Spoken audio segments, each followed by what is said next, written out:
I'm the hometown of a great hero and a mischievous villain, Batman and the Joker. I mention them in my talk because they complete each other, just like how music completes me. They can also cause each other issues, which are set out to resolve them, just like how music can bring me issues. But first of all, I'm going to start talking about how music was a friend to me, how it helped me throughout my life.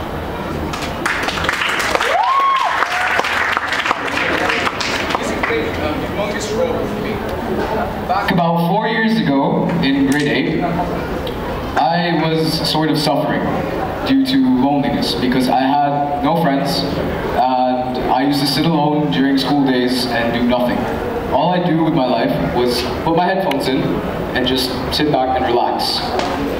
I did basically the things that your average loner would do. Sit around, talk to no one, I wouldn't go out, and I was boring.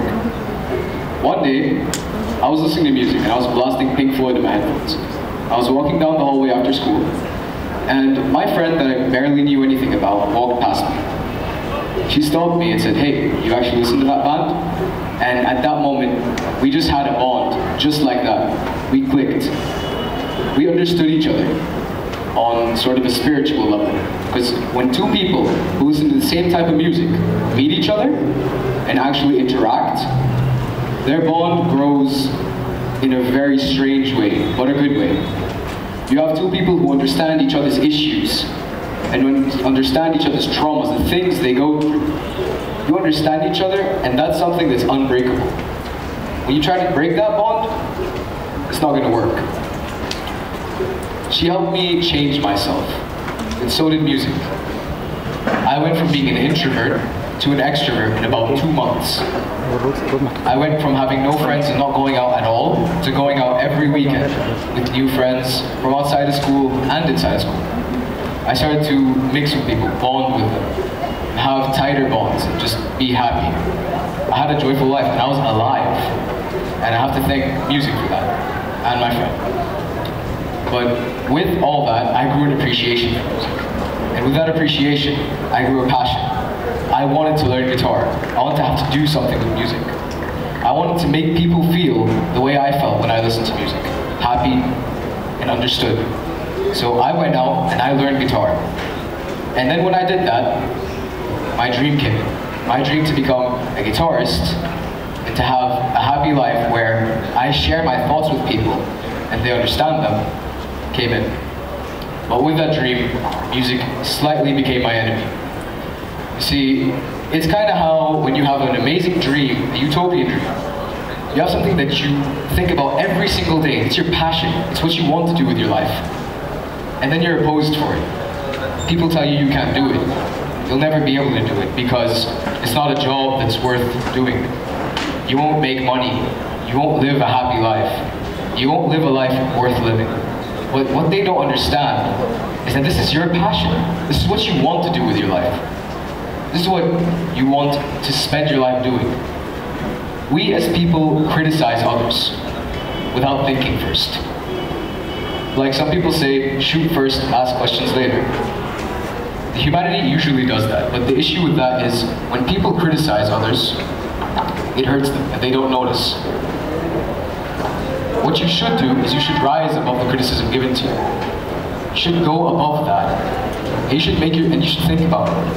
You should consider all the things that you could have done with your life instead of throwing it away.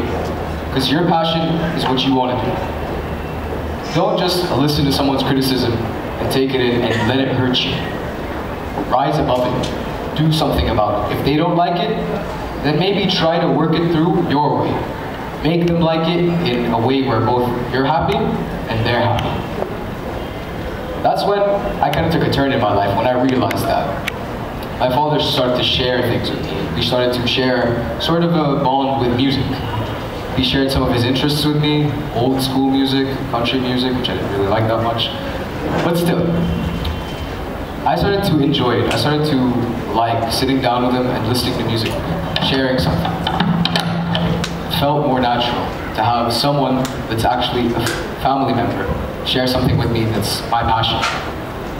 I started to listen to it more, and I started to adapt to it. My music I played, music I wrote myself, changed and formed around that. I took the genre that I like to play, which would be hardcore alternative music, and the genre he liked to listen to, which is more of an old school rock 80s, and I mixed them together. And I wrote my own songs. I wrote my own album. Wrote it in 2 hours when I felt really passionate about what I was doing. The album is called Dream. I named it Dream not because I want to sound cliche, but because I want to show people that you can do whatever you want to do without having others criticize you, without having others tell you that this isn't good, that this isn't a good thing you're doing, that you won't get anywhere with life. I named the album Dream because it was my dream. It was what I want to do with my life. Or it was what made me happy. And that is the most thing that matters at the end of the day. I'm going to end this talk by playing a song that I wrote called Reverence. And before I go, I'm going to ask a very important question that you should all think about. Is what you're doing with your life right now really what you want to be doing? Or are you just playing a game that you don't want to be playing?